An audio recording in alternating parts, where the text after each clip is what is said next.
Hello students, we are going to start the next topic, the claim to paramountcy. So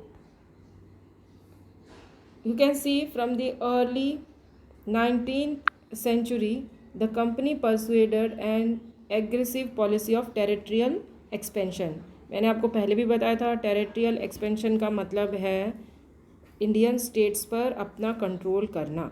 and under governor general lord Hastings, that is from 1813 to 1823, जो India के governor general थे उनका नाम हैजिंगटन्स था और उन्होंने एक new policy of paramountcy initiate की थी. पैरामाउंटेसी का मतलब है supreme power. And according to this policy the company claimed that its authority is paramount or supreme and its power was greater than that of Indian states. Company ने क्या बोला कि हमारी जो पावर है वो सुप्रीम है और किसी भी इंडियन स्टेट से ज़्यादा पावरफुल है. And the British to control of Afghanistan, Sindh, Punjab and secure their control over the north east. तो now you can see here कि कंपनी ने किस तरह से आपको पैरामाउंट बना लिया, किस तरह से अपने आप को सुप्रीम पावर बना लिया.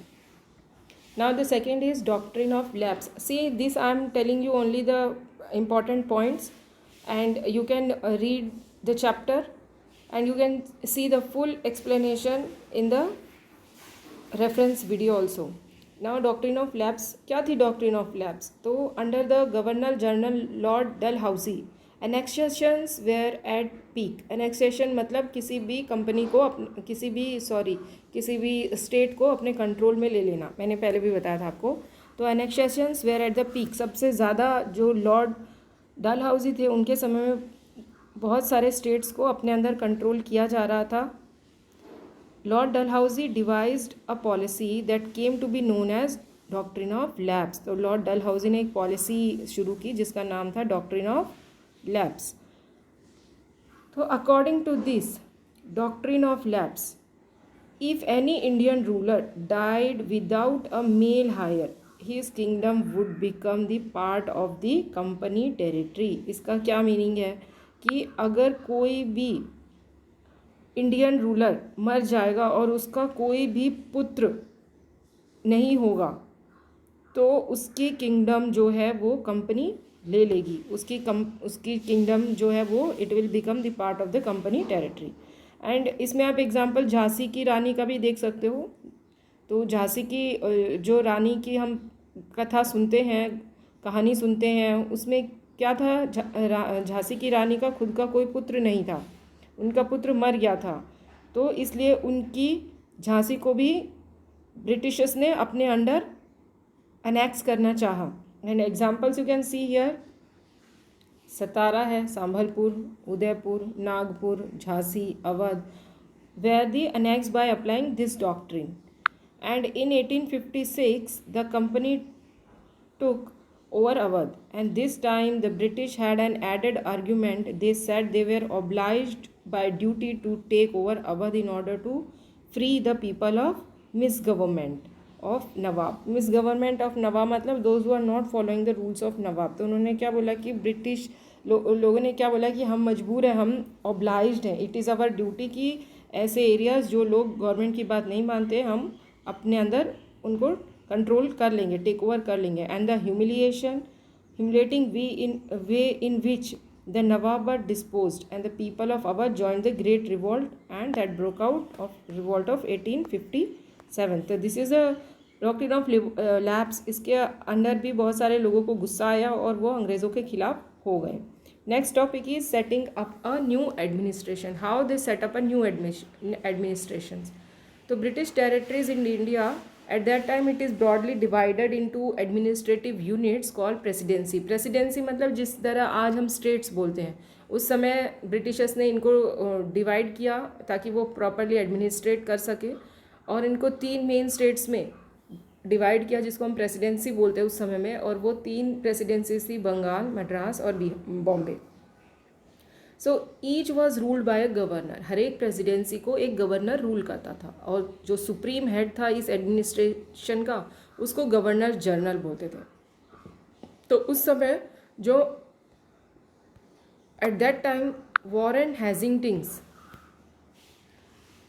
he was the first Governor General of India from 1773 to 1785, and Warren Hastings introduced several administrative reforms, especially in the sphere of justice. Hastings ने बहुत सारे एडमिनिस्ट्रेटिव चेंजेस किए और जस्टिस के एरिया में उन्होंने बहुत ज़्यादा चेंजेस किए. क्या क्या चेंजेस किए? Let us see. So a new system,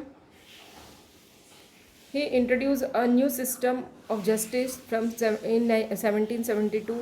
उसमें क्या था? Each district was to have 2 courts. हर एक डिस्ट्रिक्ट में 2 कोर्ट्स होंगे. 1 court is a criminal court जिसको फौजदारी अदालत बोलेंगे, अ सिविल कोर्ट जिसको दीवानी अदालत बोलेंगे. The principal figure in an Indian district was the collector who was responsible to collect revenue and taxes and maintain law and order in his district. तो जो हर एक डिस्ट्रिक्ट में एक कलेक्टर होगा और वो रिस्पॉन्सिबल होगा क्या करने के लिए? रेवेन्यू कलेक्ट करने के लिए, टैक्स कलेक्ट करने के लिए और लॉ मेंटेन करने के लिए. The criminal court were still under the qazi and a mufti. See mufti is a group of Muslim people, jurist जो मुस्लिम्स लोग के होंगे, और काजी मतलब हिंदू और मुस्लिम दोनों लोग वहाँ पर होंगे, दोनों जूरिस्ट होंगे और दोनों की सलाह से कोर्ट चलाया जाएगा, but under the supervision of the collectors. And a major problem was that the Brahmans pandit give different interpretation of local law based on different schools of Dharmashastra. लेकिन प्रॉब्लम क्या आती थी कि हिंदू धर्म के लोग धर्मशास्त्र पर बेस्ड डिफरेंट चीज़ें बताते थे और मुस्लिम डिफरेंट चीज़ें बताते थे. तो कोर्ट में इंटरप्रिटेशन सही तरह से नहीं होता था और थोड़े कॉन्फ्लिक्ट्स होते थे. Okay, next we'll see the company army. See, company army में first we are going to see about the Mughal army and then we'll see the Sepoy army. So what is this Mughal army? The Mughal army was mainly composed of cavalry, that is सवार्स. सवार मतलब जो घोड़े पर बैठ के soldiers जाते हैं उनको सवार्स बोलते हैं. तो they are train soldiers on the horse back. And infantry जो पैदल चलते हैं फुट पे, that is paidal foot soldiers. Soldiers were trained in archery, that is tirandazi. तीर चलाने में सोल्जर्स जो थे वो अच्छे थे. And use of the sword मतलब तलवार. The cavalry dominated the army and the Mughal state did not feel the need to have large professionally trained infantry मतलब पूरी सेना. तो उस समय मुगल्स को क्या लगता था कि हमारे पास जो सेना है वो ठीक है और इनको हमें कुछ प्रोफेशनली ट्रेंड और बड़ा बनाने की कोई ज़रूरत नहीं है. सेकेंड, इसमें हम देखेंगे the rural areas had a large number of armed peasants and the local zamindars. They often supplied the Mughals with pedal soldiers. और ज़मींदार भी थे बहुत सारे जो मुगल्स को पैदल सोल्जर्स जो थे वो सप्लाई करते थे, मतलब लोग वहाँ से आ जाते थे. A change occurred in the 18th century when Mughal successor states like Awadh and Banaras started recruiting peasants into their armies and trained them as a professional soldiers. तो 18th century के बाद ये चेंज हुआ जब जो Mughal successor मतलब Mughals के जो बाद में जो लोग आए उनके जो सक्सेसर थे उन्होंने अवध और बनारस जैसी जगह में पीजेंट्स को रिक्रूट करना स्टार्ट किया, उनको अपॉइंट करना स्टार्ट किया और उनको ट्रेनिंग देना स्टार्ट किया. तो इसी से ही ब्रिटिश आर्मी जो थी वो इनिशिएट हुई. और उसने क्या अपनी ब्रिटिश आर्मी कैसी बनी? See we will see here the sepoy army. और so the East India company adopted the same method like Mughal army when it began recruitment for its own army, which came to be known as the Sepoy army from the Indian word sipahi meaning soldier. तो Sepoy army means सिपाही जो soldiers होते हैं. So the company also adopted the same method. As warfare technology changed from 1820s, the cavalry requirements of the company's army declined. तो जो घोड़े पर चलते थे वो आर्मी डिक्लाइन हो गई. British at that time were fighting war in Burma, Afghanistan and Egypt were soldiers were armed with muskets and matchlocks. What is this muskets and matchlocks? Muskets means a heavy gun that is used by the soldiers, and matchlock मतलब an early type of gun in which the powder was ignited by a match. तो उसके अंदर जो matchlock का मतलब होता है जो उसके अंदर पाउडर डालना पड़ता था और उसके बाद मैच स्टिक से उसको इग्निट करना पड़ता था, जलाना पड़ता था, तब जाकर फायर होता था.